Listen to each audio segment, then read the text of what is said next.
खाद्य सुरक्षा योजना से जुड़ी बड़ी अपडेट सामने आ रही है। अब खाद्य सुरक्षा योजना में शायद ही कोई किसान रह पाएगा, या फिर यूं कह सकते हैं बहुत कम किसान ही खाद्य सुरक्षा योजना में शामिल रह पाएंगे। सरकार ने खाद्य सुरक्षा योजना पर बड़ा एक्शन लिया है। अब जिन किसानों के पास 3 हेक्टेयर से ज़्यादा ज़मीन है वो खाद्य सुरक्षा योजना से बाहर किए जाएंगे। गवर्नमेंट ने ज़मीन से जुड़े हुए रिकॉर्ड लिए हैं और वो रिकॉर्ड जो राशन डीलर है उनके पास भेजे जाएंगे। उन सभी किसानों को अब एक तरह से वेरिफिकेशन देना होगा। राशन डीलर के पास जो सूची आई होगी उस सूची में जिन भी किसानों का नाम होगा उनको एक फॉर्म दिया जाएगा। वो फॉर्म वो पटवारी के पास लेकर जाएंगे और ये बताएंगे कि मेरे पास इतनी ही ज़मीन है। अगर वो जो क्राइटेरिया है 3 हेक्टेयर वाला उससे ज़्यादा निकलती है तो उनका गेहूं तुरंत बंद कर दिया जाएगा। अब ये अलग अलग ज़िलों में अलग अलग लागू किया गया। इसी के साथ यहाँ पर मैं आपको बता दूँ, इस बार खाद्य सुरक्षा योजना में पीएम किसान सम्मान निधि योजना का डेटा भी लिया गया है। आप लोगों ने यानी किसानों ने जो पीएम किसान सम्मान निधि योजना में ज़मीन लगा रखी है उनकी लिस्ट निकाली गई है कि किस किसान के पास कितनी ज़मीन है। जैसा कि आप सभी को पता है, हमने फार्म रजिस्ट्री में अपनी ज़मीन दिखाई है और वो सभी पीएम किसान के फॉर्म में भी शो कर रही है। तो सभी किसानों की ज़मीन ऑनलाइन दिखाई दे रही है। तो अब किसानों की ज़मीन की डिटेल ऑनलाइन निकाली गई है और जो पीएम किसान के फॉर्म है उनसे, और उसके बाद वो राशन डीलर को कंप्लीट सूची भेजी जाएगी। अब ये जो 3 हेक्टेयर वाला क्राइटेरिया वो अलग अलग ज़िलों में अलग अलग है। अब किस जिले में कितना रहेगा चलिए वो मैं बताता हूँ। जैसा कि यहाँ पर आप स्क्रीन पे देख सकते हैं, राज्य सरकार ने जैसलमेर बाड़मेर में 10 हेक्टेयर, बीकानेर, नागौर, जालोर, पाली, चूरू, जोधपुर में 7 हेक्टेयर, झुंझुनू, अजमेर, डूंगरपुर, उदयपुर, बांसवाड़ा में 3 हेक्टेयर और अन्य जिलों में 2 हेक्टेयर ज़मीन निर्धारित की है।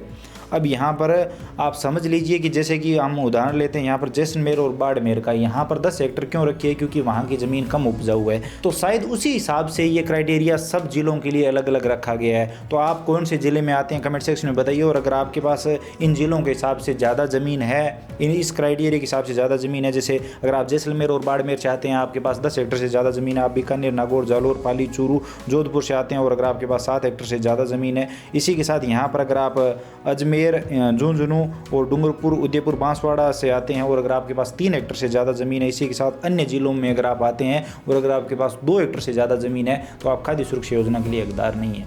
अब कुछ किसान सोच रहे हैं कि हमने पीएम किसान सम्मान निधि योजना में कम ज़मीन लगा रखी है या फिर हमारी जो ज़मीन का डेटा है वो ऑनलाइन कम है तो हम बच जाएंगे। ऐसा बिल्कुल नहीं होगा। हो सकता है आप इस जांच में बच जाए, लेकिन खाद्य सुरक्षा योजना का पीछा अब नहीं छोड़ा जाएगा। जो भी लोग पूर्णतः हकदार होंगे, एकदम गरीब होंगे, उन्हीं लोगों को गेहूँ मिलेगा, बाकी किसी को गेहूँ नहीं मिलेगा। धीरे धीरे धीरे धीरे करके सबका नंबर आएगा। तो मैंने आपको बता दिया है, खाद्य सुरक्षा योजना पर सरकार बड़ा एक्शन लेने जा रही है और अब बहुत ही जल्द आपका परिवार जो है वो खाद्य सुरक्षा योजना से बाहर होने वाला है। खाद्य सुरक्षा योजना से हटने का मुझे इतना दुख नहीं है जितना चिरंजीवी योजना से हटने का, क्योंकि जैसे ही आप खाद्य सुरक्षा योजना से बाहर होंगे आप चिरंजीवी योजना से भी बाहर हो जाएंगे। चिरंजीवी योजना एक गरीब परिवार के लिए कितनी महत्वपूर्ण है ये आप सभी जानते होंगे। जब आपका नाम राशन डीलर के पास आएगा, राशन डीलर आपको सूचना देगा, राशन डीलर से आप एक फॉर्म लेंगे, वो फॉर्म पटवारी के पास लेके जाएंगे। उसमें क्लियरली लिखा होगा कि इस किसान की कितनी ज़मीन है। वो पटवारी वेरिफिकेशन करेगा, वो क्लियरली बताएगा कि हाँ इतनी ज़मीन इस किसान के नाम पर है, और उसके बाद वो फॉर्म लाकर आप वापस राशन डीलर को देंगे। राशन डीलर आगे रसद विभाग में भेजेगा और उसके बाद आपका गेहूँ।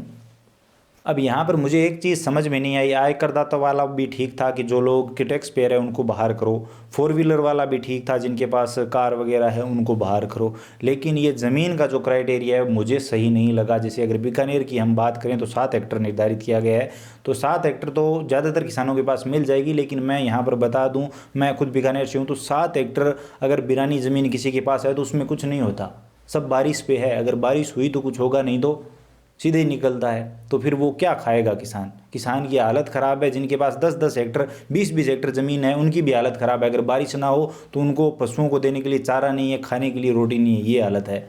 अभी थोड़ा फसल बीमा वाला सिस्टम हो गया है तो थोड़ी सी हालत सही है, लेकिन बाकी बुरा हाल है। आप ये मानिए कि अगर बारिश ना हो तो किसान को खाने के लिए रोटी नहीं मिलेगी, और बारिश किसान के हाथ में नहीं है। तो ये क्राइटेरिया या ये सीमा क्यों तय की गई है वो आप बताइए कमेंट सेक्शन में।